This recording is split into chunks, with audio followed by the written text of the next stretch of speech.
I don't know if you can see me properly, but what I'll try and do is talk a bit too.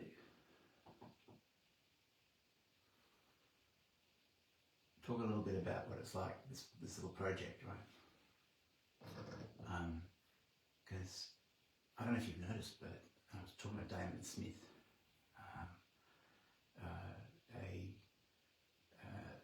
excellent piano player and raconteur, general haver of ideas about, you know, what's happening to our to music. Generally reasonably techno-positive these days.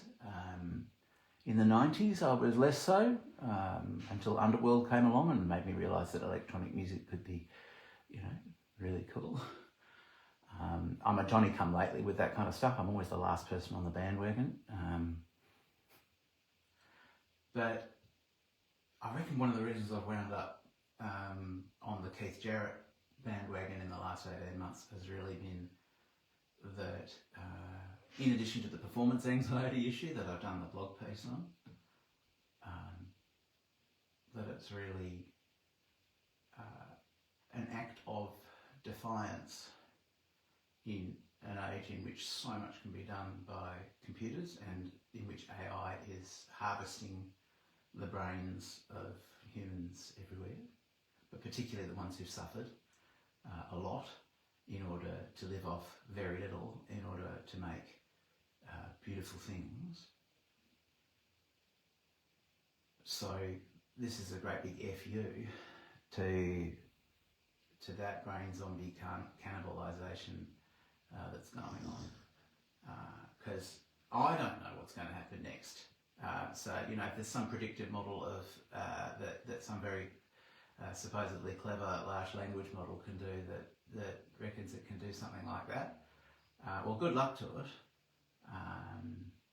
But I am going to do what only a human can do now, which is make shit up that is very human. Take my watch off.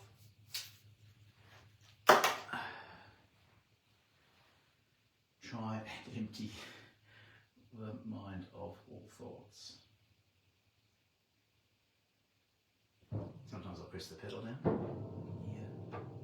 Listen to the ghosts in that piano. I'll do it again.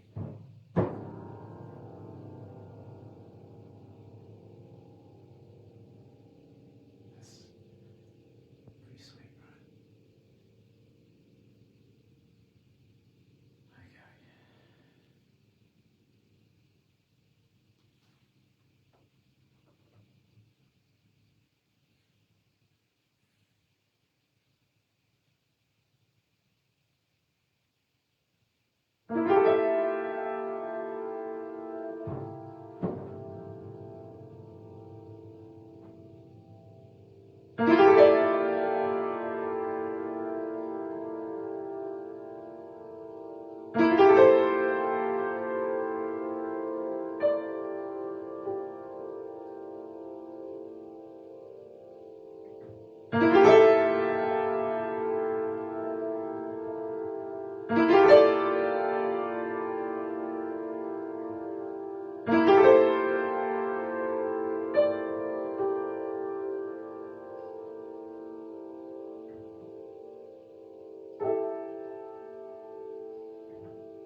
because this is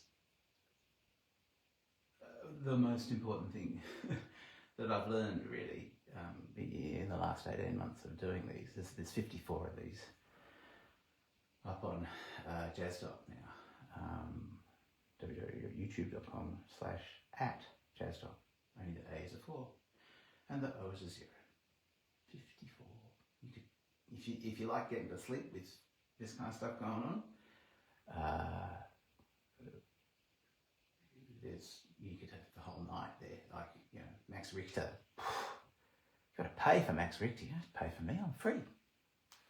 Anyway, see, they're not going to let me talk like this all afternoon. I can talk for as long as I like here, I think. I don't know, does Facebook Live go... please, Dr. Matthew W. Rhodes, get to the point. Maybe. I just made what might have seemed to have been a mistake. For lo, I was in D minor.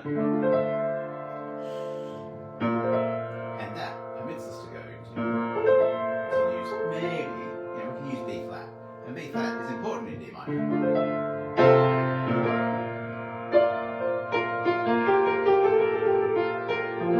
Right? That's a very emotional chord, right?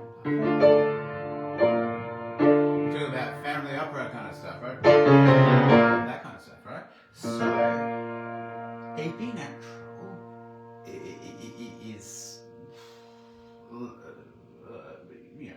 might seem to the ear as being, a bit like a possum poo in your salad. And I did. I went.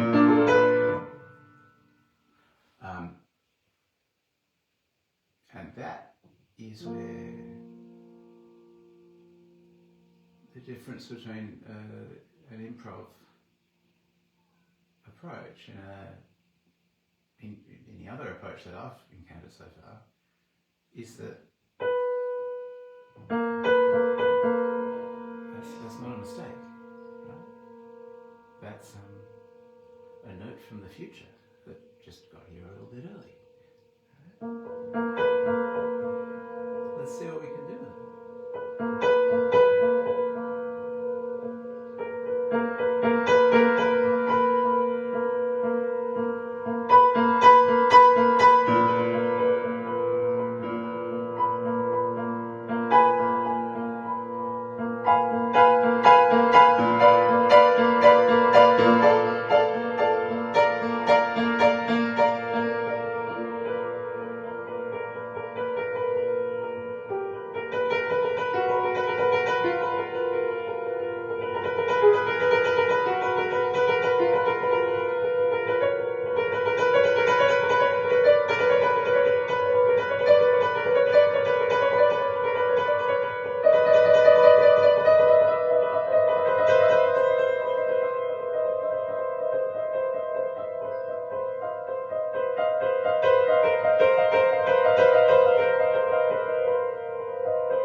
keep thinking the camera's about to fall off. This is a little bit of a cheat. I'll tell you about the cheat. Black keys are a pentatonic 5-note scale. It makes you sound really deep. Put the pedal on. Right? You want to impress somebody? They go, yes, I play the piano. Put the pedal on.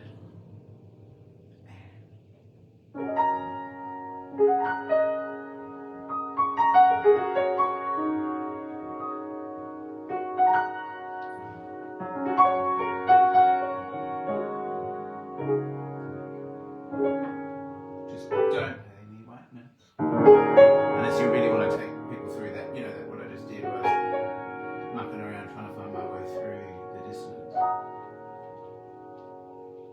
You can have a lot of fun. Shifting back into it's like the upside down. It's like, you know, Stranger Things. It's and this completely different world, which is very much related to it. It just feels like it's a different world. And suddenly we've got bits of well, maybe this is the one. Maybe that's the one with the bits of fluff floating around in the air, and you got to not stand on anything.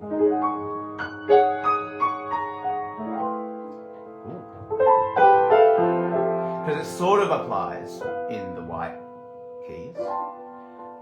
There's a few more. It's not a pentatonic.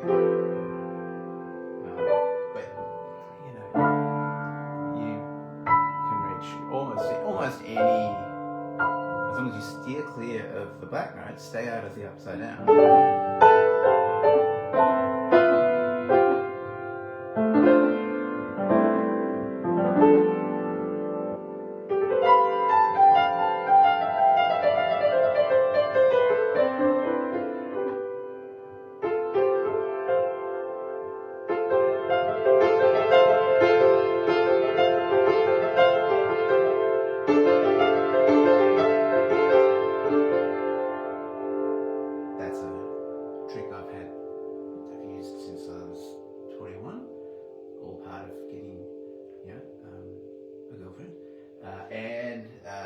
You know, the deeper you can sound, more likely good of finding a girlfriend, I think. But not if you do that, unless you're looking for someone who likes dissonance. Was I looking for someone who likes dissonance?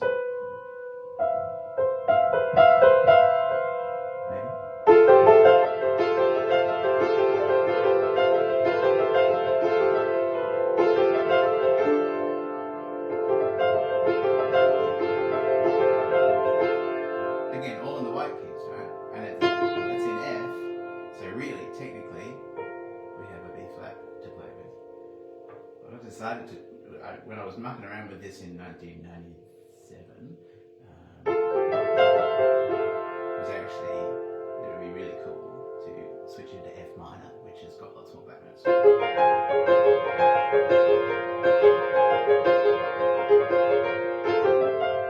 Now this could bring us full circle in the discussion, because Underworld, when they finished doing Underneath the Radar and, you know, being odd in that way, decided, I think, to be odd with dance music.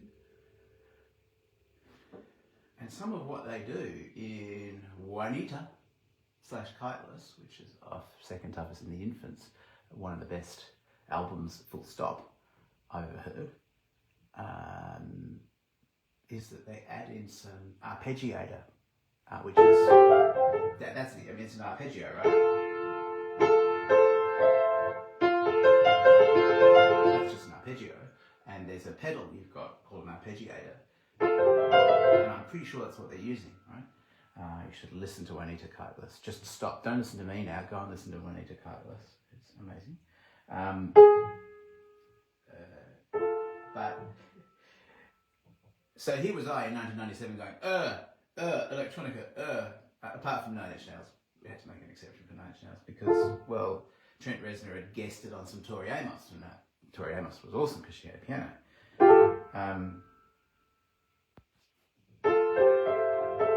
So here I was thinking that I was being different and, you know, going to be the next Ben Folds or whatever I wanted to be then.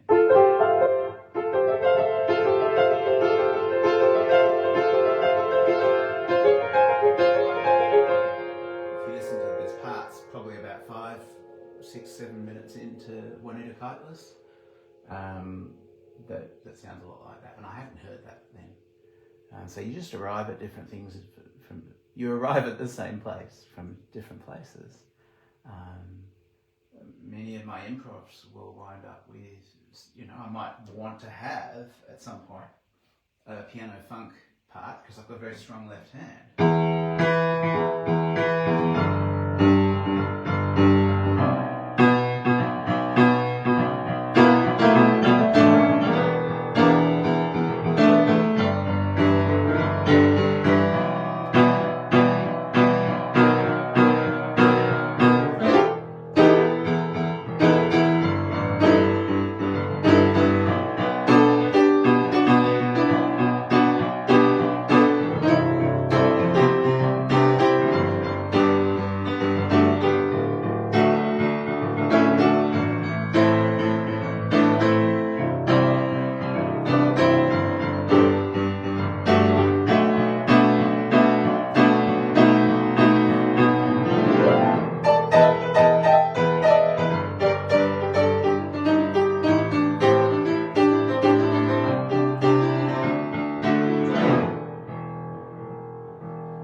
So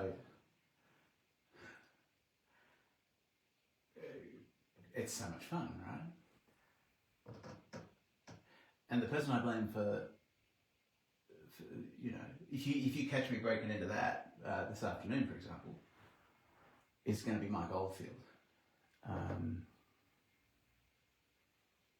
Because Tubular Bells was something my dad got onto when I was a kid and played on his stereo, and I haven't been allowed to steal his copy, so I had to get my own.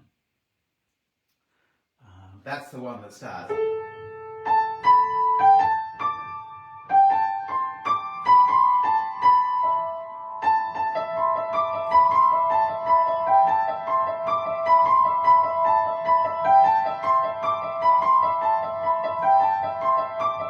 That one goes for about 18 minutes, part one.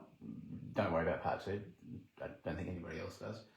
And it's 18 minutes of modular sort of music that has these different parts it goes through.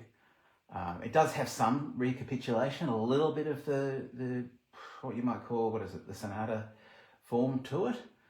But, this is a guy basically playing in Richard Branson's studio with, some of the first efforts at multi-track recording where it was just Mike and the Amazing Mics. And, obviously very talented person. And some of the ideas he had are just so much fun. But the form that gives you, the two best themes in the whole thing, in 18 minutes of music, the two best themes are at the start and at the end. And the start is the stuff that they used in, The Omen? I think that one I just played. And the end, I think it's in E. I think.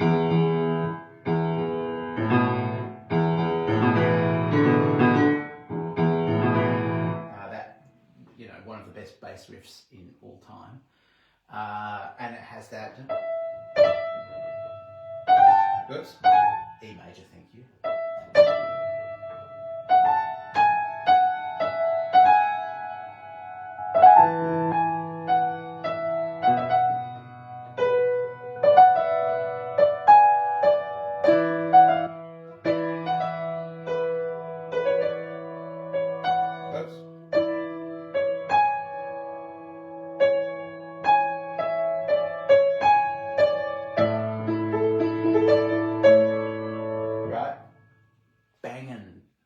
Absolutely banging theme. And my improvs naturally land somewhere in between 10 and 15 minutes at the moment.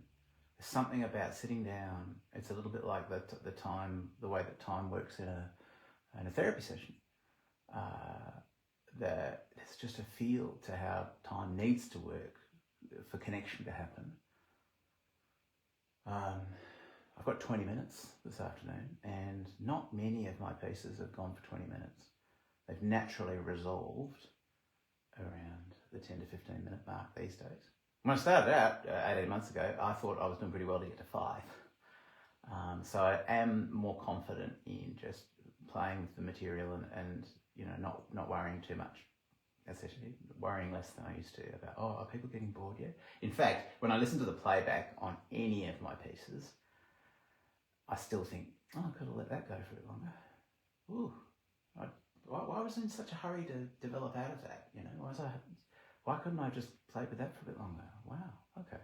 So I'm still learning very much. Mike Oldfield stuff, that obviously it's not improvised. It's the opposite of improvised. It's absolutely been curated to perfection. But the shape of it, from that opening Omen melody,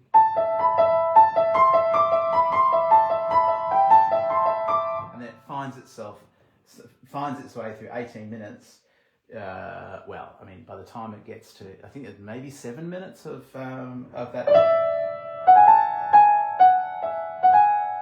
I think that's probably, it starts building from about 7 minutes, I think, 7 minutes from the end. We're talking about 11 minutes of ideas before that. And it goes through, I haven't counted them, but there's some amazing stuff. With interesting time signatures, interesting key signatures, very interesting, nose choirs and weird stuff. But the shape of it gives you the sense of arriving. And I haven't yet done, in all 54 improvs on YouTube, I've not yet dared not to bring you home. Not to try and get home myself. Definitely want to get lost. That's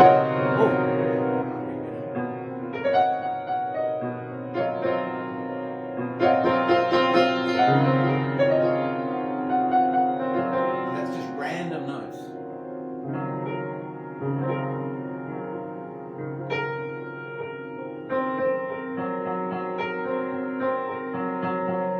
And I'm just looking. That's 4/4. Those speak to each other. They don't.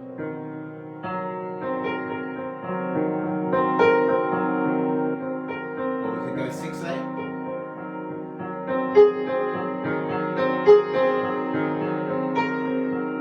Add an octave.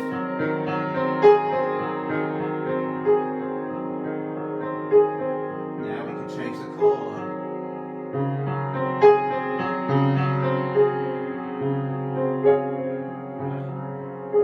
So I've come from a place of complete dissonance, and I've found my way, right? When I think it's time to actually come home,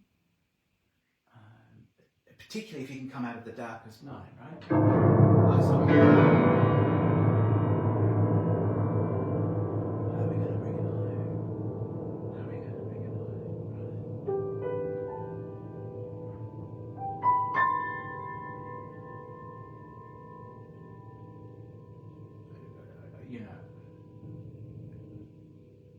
Home, it doesn't, who sleeps in an art gallery?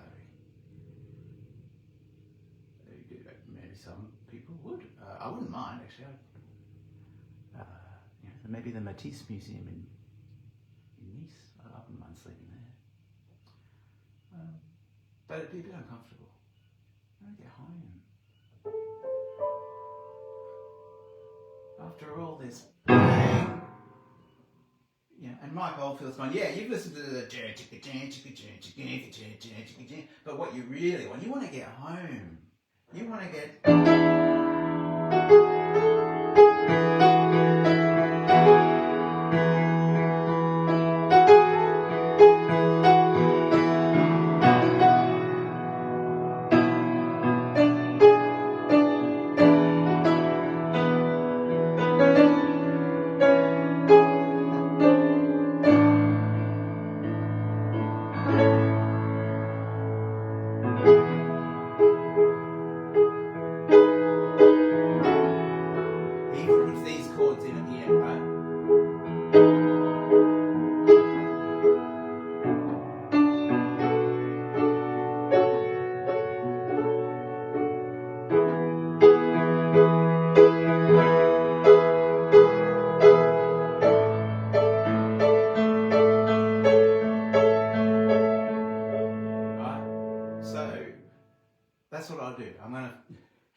and live for a bit.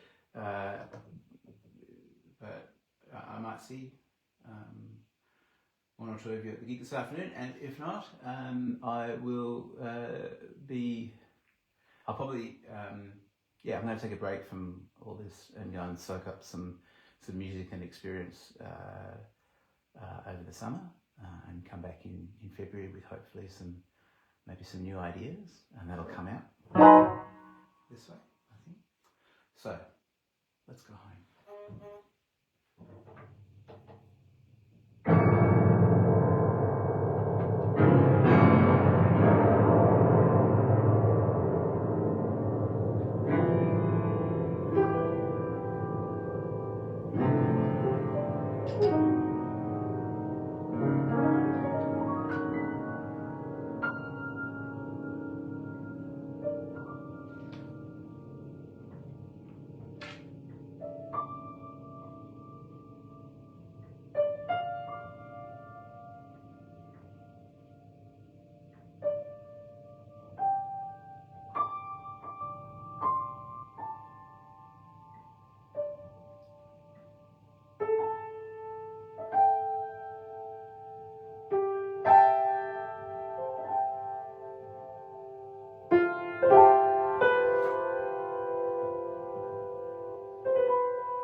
Cheers.